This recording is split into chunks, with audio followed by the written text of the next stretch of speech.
Маш, ты долго? Пошли давай домой. Нет. Видишь, еще это губы крашу.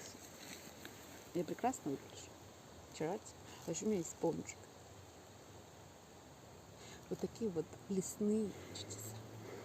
Вот.